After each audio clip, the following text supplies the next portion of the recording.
Cool. Hey guys, welcome back. This is Millennial Anti-Terrorizers, and today we're going to talk about a few things. Some stuff that's kind of going on in the news, some stuff that's kind of going on within America, stuff that kind of benefits us as Americans or even as vets. Starting off, some stuff that's been going on in the news right now is the cartel and our border control. The things that have been really kind of resonating with what we want to kind of talk about is the familiarity of what they're finding in Texas right now, which is similar explosive ordnance that they find on the side of the road or they find right there on the border itself. Um, what they've been finding is that it looks similar, at least within my eyes. It looks no different than what they find out in Iraq. And they're starting to see that it's becoming, not becoming, but it's the cartel lashing back because of what we're doing right now. I don't know what you guys feel about this, but that really shocked me to see the similarities in what they had to bring as far as their ways of weaponry, along with some other things too we'll talk about, but that specifically kind of resonated with me. What do you guys feel about this? Um, I did see a video where the cartel was playing with drones. I can't remember if it had Yeah. explosive devices on it or not, but since that's the new norm since Ukraine, cheap drones, cheap explosives seem to be very effective against multi-million dollar equipment. I did see over the years where, their law enforcement in Mexico is pretty militarized. They have medium machine guns and heavy machine guns and things like that. That's something we don't have in America with our law enforcement yet. For them to come across the border is interesting because I feel like for decades now, it's been kind of like, don't touch the Americanos, when they're in Mexico, Mhm. just don't mess with them and play the game with the Border Patrol of getting the drugs north and the money south.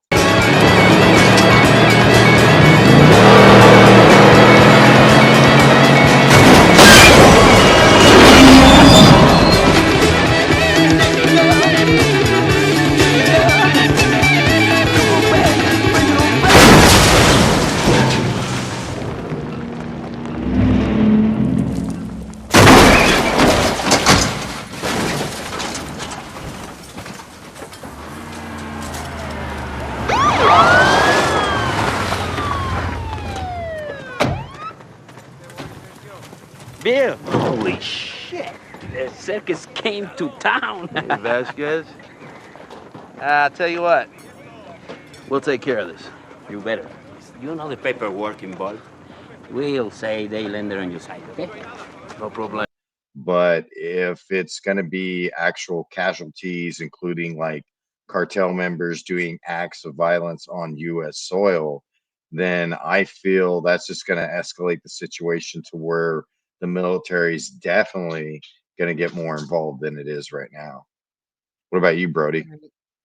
Yeah. What do you think? Well, I have questions more than opinions No, that's here. fine. Uh, Go. I know, I got text from my son saying that the special forces have been deployed down there and they're training the Mexican army. And I know we have a bunch of soldiers down there ready to go, but we can't go in just yet. But my questions are, I don't watch the news very often. What is going on in Texas exactly? Like, what explosives and what is going on there? I must have missed that completely because I tried to do some research on this, but I didn't hear anything about that. An urgent warning for people traveling back and forth from Mexico. Officials say cartel members near Brownsville have been placing explosives along the roadway. The News 4 I-Team's Jordan Elder found out who they're targeting and why officials in both countries are urging you to be careful. Don't touch, don't move, don't manipulate. Residents in Tamaulipas, which is across the border from Brownsville, woke up to a concerning message. Cartels are placing explosives like these along the roads. It's a shame that those are images I thought I left behind in the combat zone in Iraq and Afghanistan. And now I never in a million years really thought that we would be seeing that so close to home. Patricia Driscoll grew up along the border, later serving as a military contractor.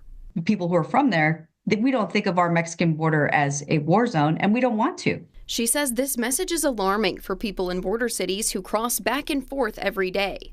People thinking, well, I'm just commuting to work. I'm just commuting to see my family. And now I have to worry about terrorist-like devices. Starting to find them around bridges and roads and stuff like that. So people that actually worked in Mexico, when they would cross the border, it was a way to target them and stuff like that, just to cause more casualties, or even just around the border to where itself, like where they were putting up the border between Mexico and right there in Texas, is they were finding those kind of explosive ordnance to target the military personnel themselves as well. It was just kind of like their other, what am I trying to say? It reminds me the similarities as to not being around when something happens. They'd rather watch it from far away. Kind of the, I can't think of, cat and play, maybe it's the word I'm thinking. Cat and mouse, sorry. It's what it makes me think. They stick something there as bait and then they go somewhere else and just kind of watch it. And that's the same thing I feel like I get. But with the drones, like Nolan was saying, I find that something where I feel like that's something they would be using compared to what I just mentioned, because what I know about the cartels, how organized they are and the money they've got behind all and the type of weapons they carry, I feel like that was very interesting that they would use that tactic. Whereas the drones, that sounds something like they would use something like that. So I'm even questioning what that even means myself. I mean, what do you guys think about that yourselves? I mean, I could understand the drones. I mean, Like, I yeah, think, we have the capabilities of satellite imagery and all that kind of stuff. I don't know if the cartel has that sophisticated system. So it seems like drones would be the next step for them, especially right. the bigger drones that can actually carry drugs across the border or whatever else that they can stick over there. Um, Man, you're kind of, it's like IEDs. What the hell are they Right. targeting? Like, Exactly. on Well, our side of the border? Like, I don't, yes. like, specifically understand what they're trying to do there, because that doesn't even make sense. They're just gonna draw attention to themselves, and then we're gonna have to come in and spank them. Assume the position.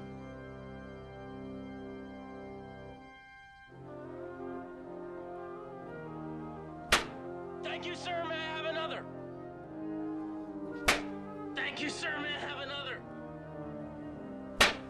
Thank you, sir. May I have another? I mean, Oops. I don't know.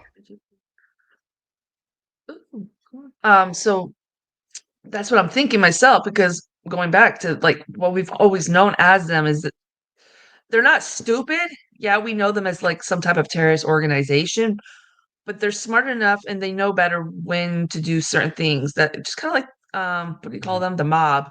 That's all they are, just doing their thing. But that's why eh, I haven't heard anything more, but maybe they're gonna like find out more about that. But when you were talking about the drones and stuff and trying to cross over with drugs and stuff, there's also brings me into my next thing actually is California. They're Southern California. They're dealing with problems where the cartel is trying to take over a lot of the farmlands and a lot of the housing areas and stuff like that.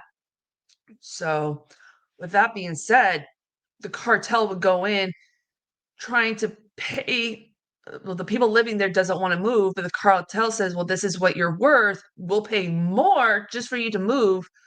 And they'll end up moving because they'll create more violence within their own community and stuff like that, causing them to move. So they'll target also the farms and stuff like that so they can start implementing their drug whatever establishment on these farms and stuff like that.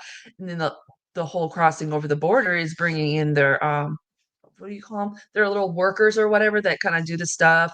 And there's a lot of females because I guess that's the system they have using to distribute whatever it is drugs they're doing and stuff like that. So again, going into California now, that's the crisis they're also starting to see. So that's probably what maybe the drones are for, is to kind of like stop the military or whoever's in tactics while they're doing the crossing over somewhere else, like a diversion. That's what I was trying to come up with. Is kind of what to me it looks like. They're still looking into it more, but that's what they're starting to see in California is they're trying to take over the land and stuff like that to establish ground in America. Yeah, I mean, my viewpoints on this will probably get this channel shut down by some kind of alphabet Cares? letters. But The alphabet letter. uh, It's probably the I mean, left. my thoughts on it, like, if you look at the bigger picture, like, yeah, they're invading California. They have been for quite a while. They're invading Texas. Yeah, they have been for quite a while. We have tunnels. The wall isn't working. They have submarines. I mean, yada, yada, yada. It's like the cartel's never going to go away unless we actually cut ties with them. And it's been long standing and understood that certain agencies here in America are definitely working with the cartel, especially with the gun running industry. So I don't understand all that's going on, the bigger picture, but it just feels like we're being misdirected here. You know, like we're worried about all this stuff that's coming up on the news, the drones and all that stuff, and it's like, well, I mean, we're paying for half of that shit that the fucking cartel's using, so I don't know.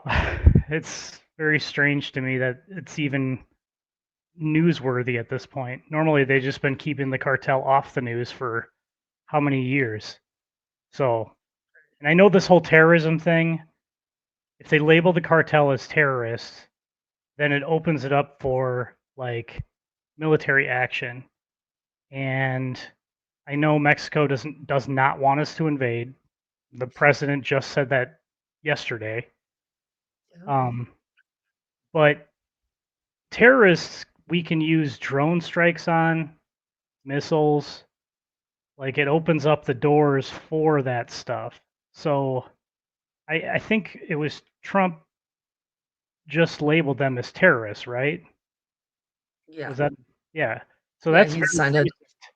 So there's got to be a reason and something that's going on here. I just we'll have to wait and see because I can't put my finger on it. Right. What do you have to say Well, about this? what about the legality aspect of labeling them as a terrorist? Now, with labeling them as a terrorist, doesn't that take away parts of due process away from them? I think.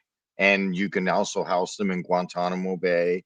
And more importantly, if somebody has links to the cartel in the United States, you can treat them, I think, a lot different. For instance, in the 1980s and 90s, they made it to where they were giving death penalty for capital crimes like murder and stuff like that. And then what the gang members were doing was they were having teenagers commit the crime because they would get a life sentence and they wouldn't get the death penalty.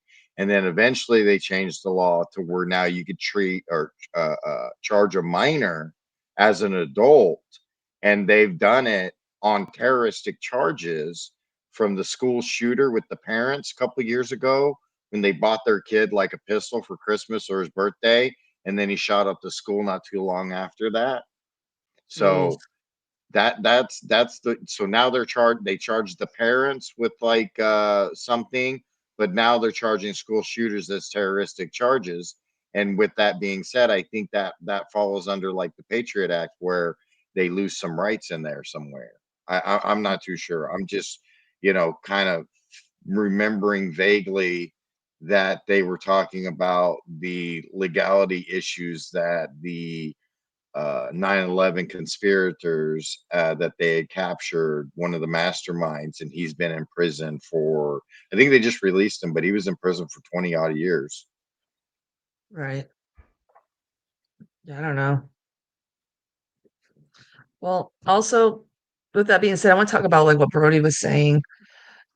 I feel like I didn't think about it, but you might be onto something. They might be doing something else that we may not be know because cartel's always been a problem, but why now? I mean, I know why now. It's they're seeing a lot in California and people just dying left and right. They're saying it's that, but what's really why all of a sudden we're calling them a terrorist organization? So, yeah, you might be right. Something onto that. It's It's the numbers from heroin, and we can look these numbers up later. How many Yeah, people were I'll dying from display them. heroin versus how many people are overdosing on fentanyl, which is the synthetic heroin, more concentrated synthetic heroin from what it sounds like. And with that, like 1 grain of this stuff will put a law enforcement officer that's never taken fentanyl into he'll be overdosed, so he'll have to take Narcan. And they showed one deputy getting some on him, and I can't remember if it was a male or female, but regardless, they had to give them 2 or maybe 3 Narcans to save their life on fentanyl. Jesus. Okay, I'll have to look up that story. That's crazy. Yeah, Yeah, it's because it's I remember them saying that in the news, it being so much more potent, and that's why they're dying. and we're talking 6 figures people die a year, so we're talking over 100,000 people dying each year of fentanyl alone. So Mm. it's a large number.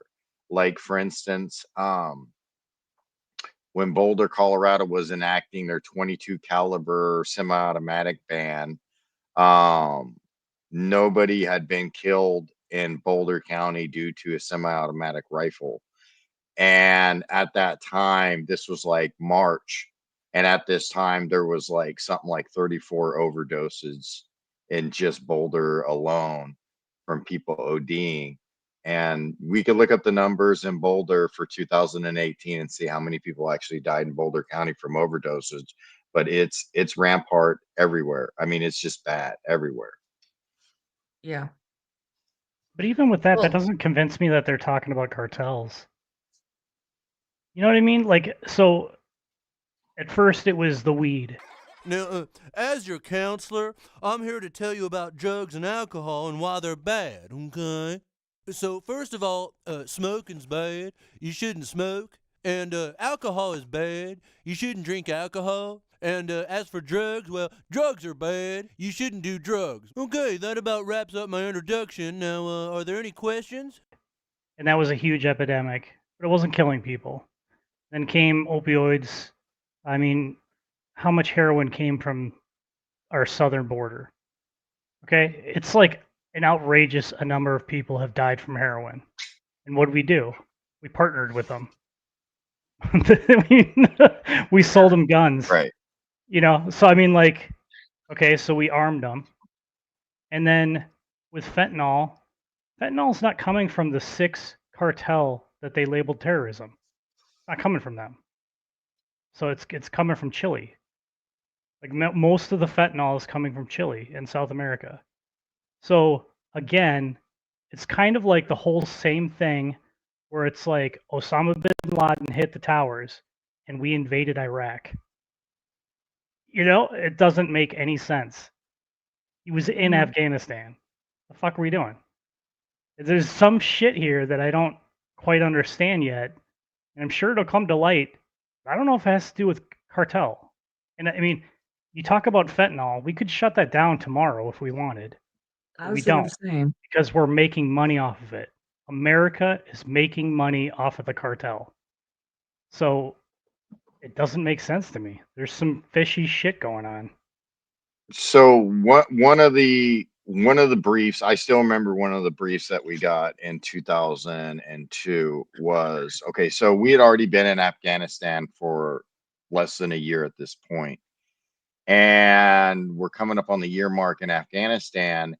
And what the conspiracy was that the intelligence agency was telling the president was that there's X amount of gallons of this radioactive waste from x-ray machines, and they were afraid that they were in Iraq because Iraq had their own x-ray machines, so they had their own radioactive waste, and they were afraid that they weren't going to dispose of it, but they were going to give it to Al-Qaeda or the Taliban, whichever one we were calling them in 2002.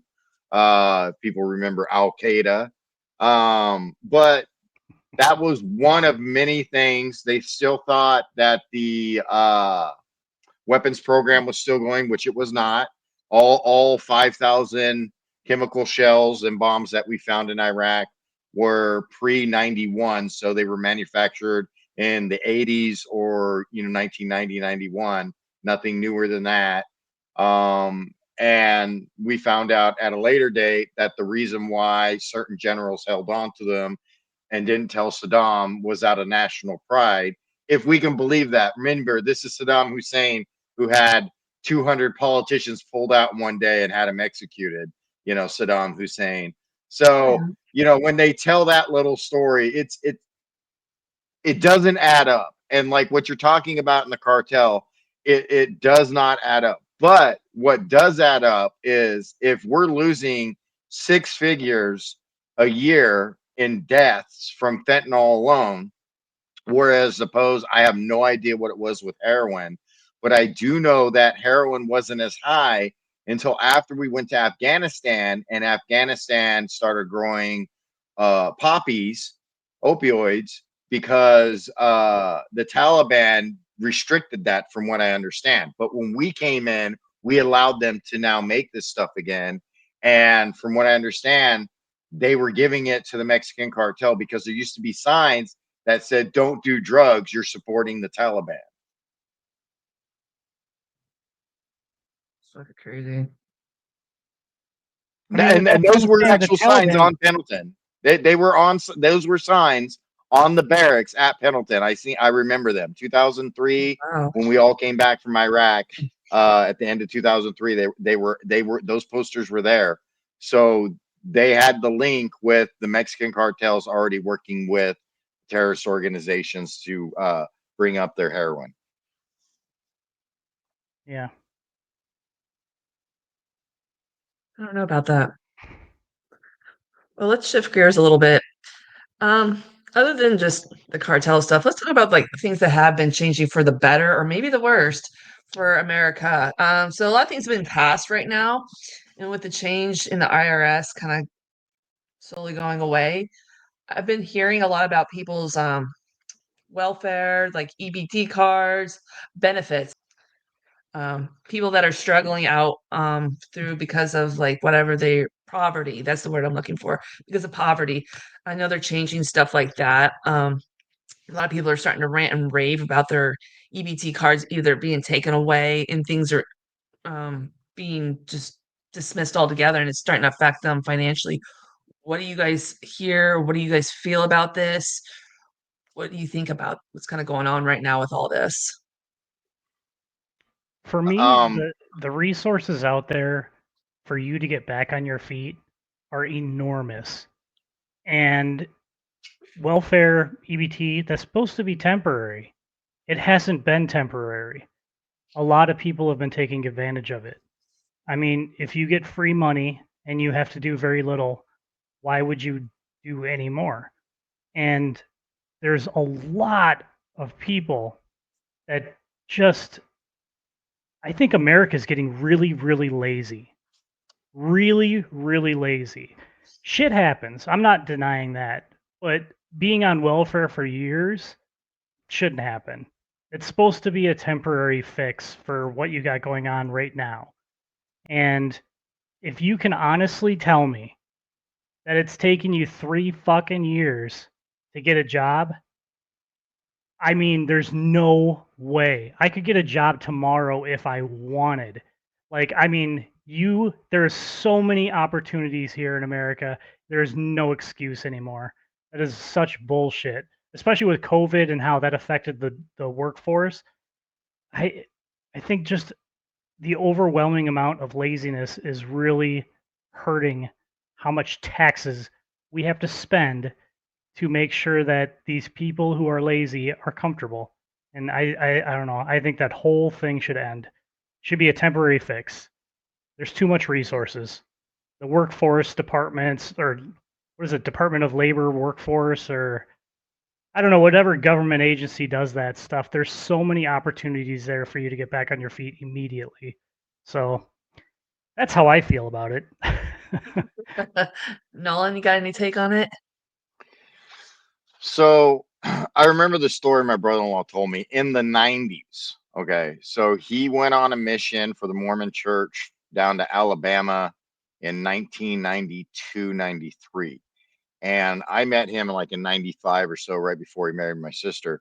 And he told me a story that he met people in 92, 93, 90 area that they were on welfare for the third generation already. So the young teenage girl, whatever, she got pregnant, and when she got pregnant, she went on welfare, and that means her mother and her grandmother have not worked. Her mother not at all, and her grandmother stopped working in the 60s or whatever when welfare started, and that was just their plan. Well, that was 30 years ago. This family technically could be on fifth or sixth generation welfare, and nobody's had a job in all that line dating back all the way to the 1960s. And I know it's a little far fetched, but I'm sure it's out there. For instance, I knew a girl, sister of a friend of mine, knew him all through middle school and high school. His sister was an A and B student. She was a cheerleader. But she got involved with the guy, I think her junior or senior year. He was already out of high school and everything like that. And he convinced her the idea of let's just be on welfare. And sure enough, she popped a kid out every 3 years or so. And they were on welfare. Eventually, it got so bad the state took their kids. Once the state took their kids, he had to go get a job. And now he's like, late 20s, and he hasn't had a job since like high school changing tires. And now he had to go get a job and everything. And there's still mess ups. Like they were given a house to rent, and all they had to pay from the family was the property tax. That was their rent, the property tax. We're talking like $1,000, $1,200 a year. Excuse me. They couldn't even pay that. Fast forward 6 years later, his mom and dad, my friend's mom and dad, get a letter that the city was going to repossess the house because nobody was paying the property taxes. And I mean, like the old saying, this dog won't hunt. Brody, you're right. They're so lazy that these people just do not want to work. And I'm here, retired, physically disabled, retired, being a stay-at-home dad. My wife's working, and I would love physically to work a 40-hour week and make some money and have my wife stay home and watch the kids and so on and so forth. But that's just not feasible the way it is. And I worked part-time jobs until my body wouldn't do it. Even though I couldn't run a full-time job, I would still do 20 hours a week until I physically could not be able to do it. And so now I'm in the process of doing small little art projects out of wood because I still feel the need of having a hobby or something, idle hands are right, or the devil's, what is it? Idle hands or the devil's, No idea. idle hands or the devil's, whatever, but I have to stay busy. And it just blows my mind that people just want to play video games and watch TV all day long and sip off the government, all the taxpayer money that we offer them. That's my 2 cents on that.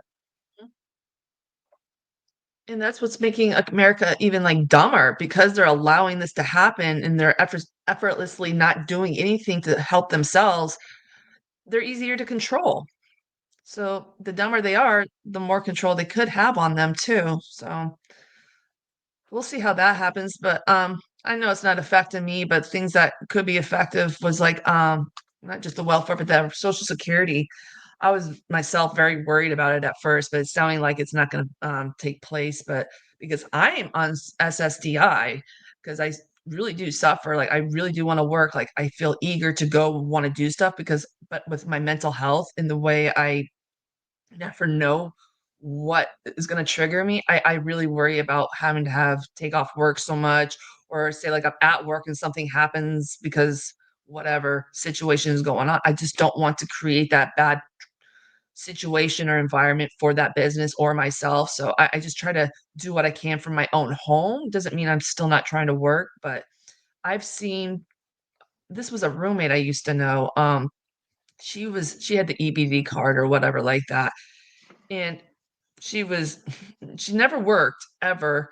She used to, but she found it that she would sell drugs, meaning marijuana, nothing hard or anything, but she made more money doing that under the table while having an EBT card and having a sugar daddy on the side, I guess, is what you would call it. But still, this woman would never do anything for herself, but yet she's so obese, and it's like her mindset was just not clear. And it's not always about education. I feel like with what's going on, and I know Brody's kind of touched on this, is we kind of need to force something to make people change, really put them in an uncomfortable position. Either you go to work to survive or you're going to starve because you choose not to work when there's all these opportunities of I see people trying to hire all the time, but I was like, yeah, I see more homeless on the street begging for money, and I'm like, all you have to do is take a shower and go stand at a gas station. No offense, but Alex does that himself, and it's like he can make it work, and yet he suffers with an actual mental disability, and I feel bad for him. Whereas these people, they just don't want to, and I see them all over here in Florida myself. But I don't know about yourselves, but it's just ridiculous. They live so comfortably off of the money they get off the street versus what they could actually do for themselves. But do you guys have anything much more to touch up on that before I kind of wrap this up? No? Well, thank you for stopping by. I really appreciate you guys kind of coming and watching us, but please hit the subscribe button and thank you for looking out for us. This is Melanie on Anti-Terrorizers and have a great day.